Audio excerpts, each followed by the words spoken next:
Sveiki, aš esu Eleonora Strazdienė, Antakalniečių bendruomenės tarybos narė, šios gražios pakrantės gyventoja, kuri kartu su Nijole Balčiūniene ir Algiu Daveniu rūpinasi, prižiūri šią pakrantę, kontaktuoja su savivaldybė dėl jos priežiūros ir medelių sodinimo. Šiandien norėčiau Jums papasakoti apie mūsų bendruomenės veiklas įvykdytas pakrantėje praeitais ir šiais metais. Tiems, kurie dar nebuvo niekada mūsų gražioje pakrantėje, norėčiau tarti keletą žodžių. Ši zona, rekreacinė zona prie Neries, vadinama oficialiai Vileišio skveru, ji tęsiasi nuo policijos komisariato iki pat VGTU licėjaus, buvusios Daukšos mokyklos. Tai maždaug yra 1 km 200 metrų ištisinė juosta. Mes čia turime labai gražų naują dviračių taką, puikiai sutvarkytus pėsčiųjų takus su daugybė suoliukų, dengtų šiukšliadėžių. Turime 3 vaikų žaidimo aikšteles, šunų vedžiojimo aikštelę, treniruoklius, vienintelę veikiančią automobiliais neustatytą krepšinio aikštelę visoje Vileišio gatvėje ir daugybę želdinių. Taigi mes stovime dabar priešais policijos komisariatą ir priešais mus plyti natūrali pieva. Kaip gimė idėja padaryti, turėti Antakalnio pakrantėje tokią natūralią lietuvišką pievą, kurioje žolė būtų pjaunama tik 1 arba 2 kartus per metus. Pati idėja gimė man, pamačius, kaip atrodo natūralios pievos prie Karaliaus rūmų Osle. Jos ten užima 1/5 viso parko ploto, maždaug 5 futbolo stadionus. Ir man pasirodė taip gražu ir taip netikėta pačiame miesto centre, kad pagalvojau, jog būtų visai verta turėti panašią pievą ir mūsų pakrantėje. Kadangi mes turime Antakalniečių bendruomenės Facebook'o grupę, kurioje yra apie 7000 narių, pateikiau šią idėją toje grupėje, susilaukiau, sakyčiau, pakankamai didelio palaikymo. Ir tuomet parašėme su bendruomenės taryba raštą savivaldybei. Tai buvo turbūt pats greičiausiai priimtas savivaldybės sprendimas, nes jau kitą dieną man paskambino šį skverą prižiūrinčios įmonės Stebulės darbuotoja Tatjana ir pasikvietė mane nužymėti natūralios pievos ribas, kad netyčia jie jos nenušienautų. Taigi nuo šių metų gegužės 5 dienos mes galime stebėti, kokia augmenija pradeda augti šioje pievoje. Be abejo, ją reikės prižiūrėti ir ją rūpintis, nes matosi, kad dirvožemis čia yra labai nevienalytis. Vienose vietose yra derlinga žemė, ten auga svidrės, nes jos ir buvo užsėtos praeitais metais. Pavyzdžiui, šita dalis prie policijos komisariato yra labai skurdi, vienas žvyras, statybinis laužas ir mes ketiname pavasarį užpilti čia juodžemio ir pasėti tokias skurdesnės dirvas mėgstančių augalų. Šiuo metu yra rengiamas stendas, jis bus iš 4 dalių, turbūt mes įstatysime kažkur šioje vietoje, kur gyventojams paaiškinsime natūralių pievų naudą, tų pievų atliekamas funkcijas ir kodėl būtent mes turime ir gėrimės šią pievą. Taip pat norėčiau Jums papasakoti apie dar vieną iniciatyvą, kurią mes vykdėme kartu su Medelyno Dendropark. Jis yra Klaipėdos rajone. Ir kai perskaičiau jų puslapyje, kad jie rengia pavasarinę medelių sodinimo akciją ir dovanoja 30 medelių, parašiau jiems laišką, nes ten buvo reikalavimai, kad turi būti, ne verslo organizacija, tai turi būti visuomeninė organizacija. Ir tiesiog reikėjo įrodyti, jog kodėl būtent mums reikia tų medelių. Parašiau tokį laišką ir mes laimėjome kartu su Vilniaus vaikų darželiu Ąžuolas. Buvo labai daug pretendentų, labai daug norinčių. Ir tada važiavome į Klaipėdos rajoną parsivežti tų medelių. Parsivežėme jų, gavome daug berželių, gavome tokių labai egzotiškų augalų, kurių vieną pasodinome va čia prie policijos komisariato, dėja jo nesimato, tai yra japoniniai safora. Labai įdomus akaciją primenantis medis, tikėkimės, kad jis prigis. Bet štai va čia dabar mes kur einame, tai einame prie 3 himalajinių berželių. Ir ten toliau matysime lieknuosius 3 berželius, kuriuos mes sodinome kartu su policininkais ir gaisrininkais. Tai buvo tikrai labai smagi, labai linksma akcija. Ir manome, kad bendradarbiavimą su policija mes pratęsime ir kitais metais. Jau šnekėjome apie tai, kad šioje vietoje reikėtų pasodinti ir daugiau pušelių. Policininkai žadėjo jomis pasirūpinti. Taip kad turėdama šitokią progą, turbūt kviesiu visus klausančius šio reportažo prisidėti, ateiti, padėti mums, nes rankų visą laiką trūksta. Kai pasodinome šiuos berželius, po keletos savaičių pamatėme, kad atsirado dar 4 medeliai.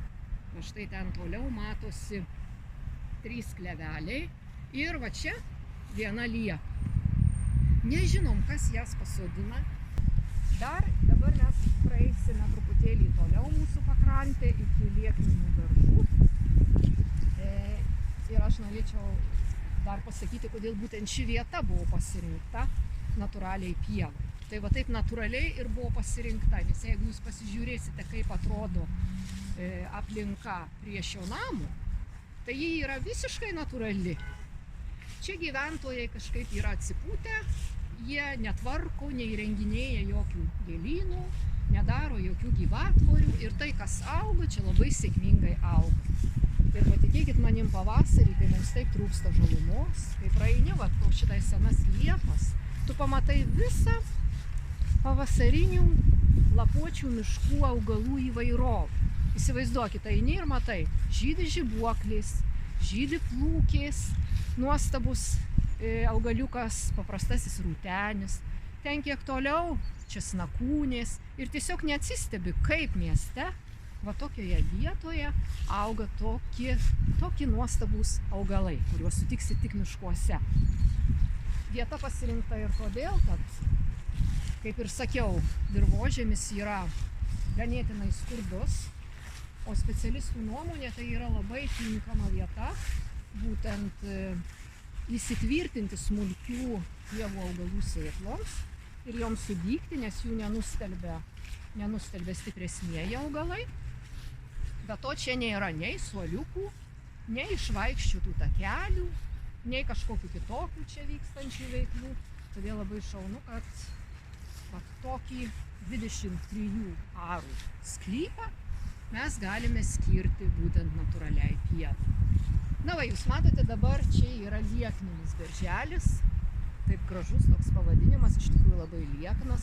Jis netgi su žirginėliais. Gaila, kad numetęs lapelius ir mes negalime parodyti, koks jis buvo gražus, kai mes jį pasodinome. Gal truputėlį jis ir šešėlyje, bet tikėkimės, kad jis, kaip sakant, įsikeros ir užaugs. Nes su meilė vis tik buvo sodinti šitie mūsų 6 berželiai. Iš 30 gautų augalų mes 8 medelius pasodinome pakrantėje.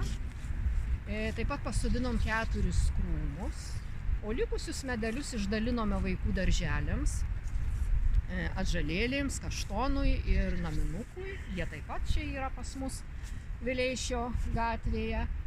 O kitus krūmelius ir medelius pasiėmė daugiabučių gyventojai.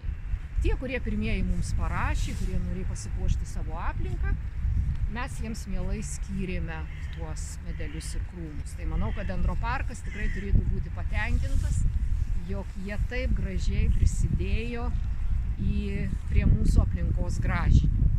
Bet jeigu dabar atsisuksime mes į tą pusę, tai aš labai džiaugiuosi, nes prieš kelias dienas čia seniūnija pastatė šioje vietoje suolelį.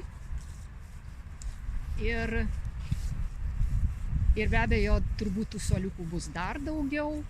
Pakeliui norėčiau parodyti, gaila, kad nesimato, nes medeliai numetę lapus, partizaninę klevelių giraitę. Nežinome, kas mes ją pasodinom, bet klevelių čia iš tikrųjų yra labai daug, virš 15 ir aš įsivaizduoju, kaip jie užaugs, kaip čia bus nuostabu, turbūt kaip Sapiegų parke, kai jie visi numes lapus ir mes gėrėsimės jų spalvomis. Manau, kad nelabai kaip pavyks papriekaištauti gyventojams, nes jie vis tik atsižvelgė į visas komunikacijas, į tos kanalizacijos vamzdynus ir palyginant gerai susodino grupuodami klevelius, taip, kad jie netrukdytų visiems tiem vamzdynam. Štai dar ir čia mes jų matome keletą. Ir labai džiaugiuosi, kad šioje vietoje atsirado trejetas prigijusių pušaičių. Prieš 1,5 metų savivaldybė nusprendė pasodinti pakrantėje 100 naujų medelių. Ir labai malonu, kad jie pakvietė bendruomenę pasitarti, kokių medelių mums labiausiai reikėtų. Facebooko grupėje pravedžiau tikrai didžiulę diskusiją, ji buvo labai aktyvi, daugybė gyventojų dalyvavo ir siūlė, kokius medelius sodinti pakrantėje ir kokiuose vietose.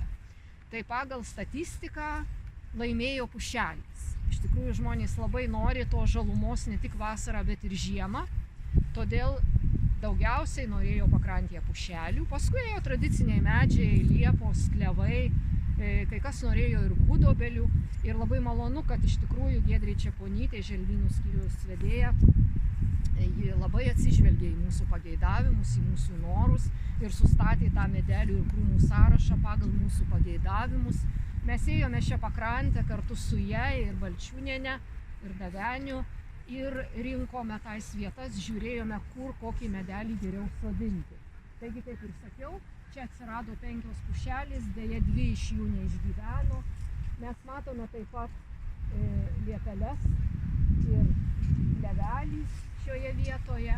O štai čia šitas plotas priešais 24-ąjį namą turėjo būti skirtas šermukšniams, bet kadangi jų buvo netiek daug, išdalinome juos per visą pakrantę, tai čia dabar mes turime labai gražius šermukšnius, jau žydėjusius šiemet ir vaisių dėja dar kol kas nedavė jie mums. Yra tokia idėja, kad galbūt Vileišių ir Antakalnio gatvėje gims sūnelis, gims vaikutis ir tėvai norės pasodinti šioje vietoje šermukšnį, berniukų. O toje vietoje, kur mes toliau šnekėsiu aš apie Obelaičių sodą, galbūt atsiras tėveliai, kurie turės mergytę ir taip pat jai norės pasodinti ir po to prižiūrėti obelaitę. Na va, kaip tyčia, kai priėjau prie Obelų sodo ir norėjau parodyti štai šitą gražų užrašą "Leiskime augti", kurį įkalė čia prie Obelaičių savivaldybė, jis ėmė ir nutrūko, uolas įsitraukė, reikės neštis namo ir sutvarkyti. Na, būna visokių tokių atvejų. Bet šita vieta man yra pati svarbiausia ir pati gražiausia ir labiausiai džiuginanti širdį, kadangi dabar aš jums rodau mūsų dekoratyvinio Obelaičių sodą. Pati idėja pirmiausiai kilo ne mano, Nijolei Balčiūnienei, kažkada mums čia vaikštant pakrantę, bet kažkaip ji man nutūpė į galvą ir aš vis praeidama pagalvojau, iš tikrųjų, kaip būtų šaunu, jeigu mes šioje vietoje priešais 24-ąjį namą turėtume Obelų sodą. Kai savivaldybė sodino 100 medelių, paprašiau, kad pasodintų šioje vietoje 3 obelis. Ir štai dabar mes turime uoginę obelaitę, miškinę obelaitę ir Zyboldo obelaitę, labai stambius, gražius medelius, kurie jau šiemet puikiai gražiai žydėjo. Tai, kad atsirastų šičia esančios 21 obelaitais, prireikė šiek tiek laiko, nes su gyventojais, antakalniečiais reikėjo aptarti šį klausimą ir Facebook'e vyko labai arši diskusija. Maždaug pusė gyventojų norėjo vaismedžių sodo, pusė gyventojų buvo kategoriškai prieš ir turėjo gana svarius argumentus, nes vaismedžių nieks neprižiūrės, obuolių nerinks, jie pus, veisis širšiais, gels vaikus, sukels alergijas ir visokius kitokius baisius dalykus. Galų gale tiesiog ėmė, visi nubalsavo, 50 buvo prieš, 50 buvo už, maždaug taip. Ir ką tada reikėjo daryti? Ieškojom kompromisinio varianto ir pateikėme pasiūlymą sodinti čia dekoratyvinės obelaitės, kurios mezga mažus vaisius, kurie dažnai lieka ant šakelių, neteršia visiškai aplinkos. Ir šis buvo variantas palaimintas. Tada mūsų bendruomeniai sudalyvavo aplinkosauginėme projekte, gavome šiek tiek pinigų ir Gedemino soduose, Medelyne, Molėtų rajone, nupirkome 10 kelsi rojaus obelaičių su labai gražiais rausvais lapeliais ir nuostabiais alyviniais žiedais. Tikiuosi, čia parodys dabar nuotrauką, kaip jos atrodo, kai jos žydėjo. Labai džiaugiamės, kad savivaldybė žinodama, tiksliau Giedrė Čeponytė žinodama, kad mes šioje vietoje norime kurti sodelį, pasiūlė bendrovei Integretrans, kurie norėjo suteikti tokią dovaną Vilniui, pasodinti kažkiek medelių, pasiūlė būtent šią vietą ir netgi pačias obelaitės, Zyboldo veislės obelaitės, kad jie pasodintų būtent šioje vietoje. Taigi jie mus šiek tiek ir aplenkė, jie truputėlį anksčiau jas pasodino, va čia tos kraštinės obelaitės, jos 11 obelaičių būtent sodintos yra šios įmonės darbuotojų. Labai džiugu, kad šalia sodelio atsirado štai šitas akmuo, jis visą laiką čia buvo. Ir mes nusprendėm, kad reikia pažymėti šitą gražų faktą. Ir bendruomenė padarė štai tokią lentelę. Šeimų sodas. Ir jūs čia matote, kad obelaitės sodino šitais 3, tai savivaldybė, ar ne? Zyboldo obelaitės Integretrans. Pamiršau pasakyti, kad visoje sodinimo akcijoje, kai bendruomeniai sodino savo kelsi obelaitės, dalyvavo 3 darželiai ir jų tėveliai labai gražiai kartu su vaikais atliko šį puikų darbą. Aišku, obelaitės pasodinti yra labai lengva, kai daug yra padėjėjų, bet deja, tų padėjėjų netiek jau daug yra, kai reikia obelaitės laistyti, genėti, prižiūrėti. Ir čia yra ta pagrindinė problema, nes praeitą vasarą buvo labai sausringa. Ir tada nieko kito nebeliko, kaip kviestis pagalbon per Facebooką kaimynus, kviestis gerų žmonės, padėti palieti obelaites. Be galo džiaugiuosi, kad tokių anonimiškų žmonių atsiranda, kurie neviešina savo gero darbo, nesigiria jais, bet ateina tiesiog mums labai trūksta šioje pakrantėje tokių pagalbininkų, tokių žmonių, kurie žiūrėtų į aplinką kaip į savo nuosavą kiemą. Kartais sulaukiu priekaištų, jog turbūt uzurpavau, okupavau šitą pakrantės dalį, ko aš čia taip ją rūpinuosi ir čiagi ne mano, čia visų. Tai iš tikrųjų aš noriu pasakyti, kad visa ta aplinka, kurioje mes čia esame, kur prieš tuos namus, kuriuose gyvename, tai yra mūsų. Ir tai mūsų visų reikalas, visų mūsų antakalniečių, rūpintis tais medeliais ir tais krūmais, kuriuos pasodino savivaldybė arba pati Antakalnio bendruomenė. Taip pat norėčiau parodyti, kadangi jau esame šalia mano namų, va štai yra Vileišio 25 namas, kuriame aš gyvenu. Ir kaip tik šalia mano namo yra, kaip jau sakiau, vienintelė Antakalnyje, tai yra ne Antakalnyje, bet Vileišio gatvėje, krepšinio aikštelė. Neustatyta dar automobiliais, veikianti, visą laiką vasaros metu pilna krepšinį žaidžiančių ir vaikų, ir suaugusių. Į šią aikštelę ateina netgi prancūzų mokyklos mokiniai su savo mokytoju, ne kartą juos čia matau. Ir visą laiką labai džiugu, kad veikla, kažkoks gyvenimas, sportinis gyvenimas čia verda.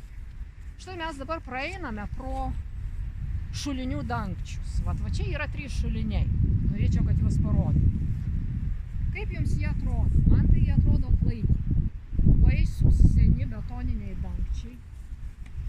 Ir kai nupjauna čia aplink esančią veją, tai jie tiesiog ypatingai bjauriai atrodo. Kartą, kai žolė dar buvo užaugusi, aš staiga pamačiau, kad jie labai gražiai apaugę migliniais augalais, tokiais aukštais augalais. Ir štai padariau va tokią nuotrauką, kaip pasiūlymą, kaip galėtume pridengti šituos betoninius dangčius.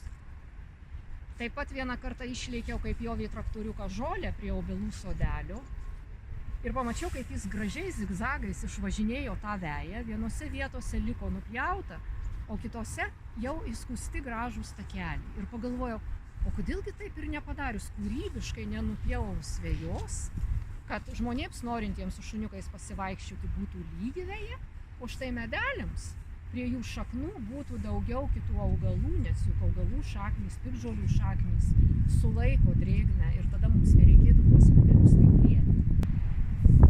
Šioje erdvėje tarp 24 ir 25 namo mes turime labirintą. Jis buvo padarytas čia prieš 7 metus, tuo metu aš dar nedalyvavau mūsų bendruomenės veikloje, padarytas Nijolės Balčiūnienės iniciatyva. Galime prieiti, pažiūrėti lentelę, labirintas turi savo vardą, jis vadinasi Gydūnė. Ir čia parašyta, kad jis skirtas Sarmatijai.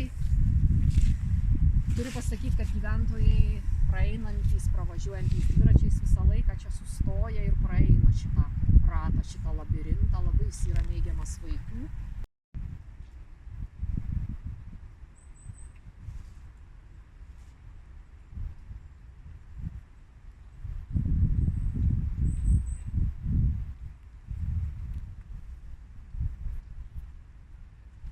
Pabaigai norėčiau pasakyti apie ateities planus, ką iš tikrųjų aš pati norėčiau ir galbūt siūlysiu bendruomeniai dar padaryti šioje atkarpoje nuo 21 iki 25 namo. Įsivaizduoju, kad pakrantė yra labai įvairi, kadangi ji yra ilga, mes galime suderinti įvairių gyventojų poreikius. Ir aš dabar matydama, kad mes ten turime jau natūralią pievą, norėčiau, jog šis pakrantės gabaliukas būtų naturalistinis. Aš įsivaizduoju, kad kažkur ten per vidurį turėtų atsirasti natūrali iš gamtinių medžiagų sukurta vaikų aikštelė.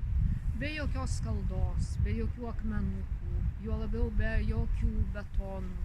Tiesiog ant vejos, iš medžio, iš akmenų, kokie nors sportiniai įrengimai, kokie nors karstyklės, kad vaikai būtų kad jie būtų tiesiog gamtoje, jų kojytės būtų ant vejos, o ne ant asfalto, kad jie tą gamtą priimtų į save. Taip pat labai norėčiau, kad prie obelų sodelio kada nors surengtume kokios nors meilės, lyrikos arba tiesiog poezijos festivaliuką arba tokį vakarą, kur susirinktų visi aplinkinių namų gyventojai. Galbūt pasikviestume bardų, pasikviestume poezijos skaitovų, juk yra tiek gražių eilėraščių apie gamtą, apie medžius, ir padarytume tokį jaukų vakarėlį. Tai tiek turbūt būtų šiam kartui.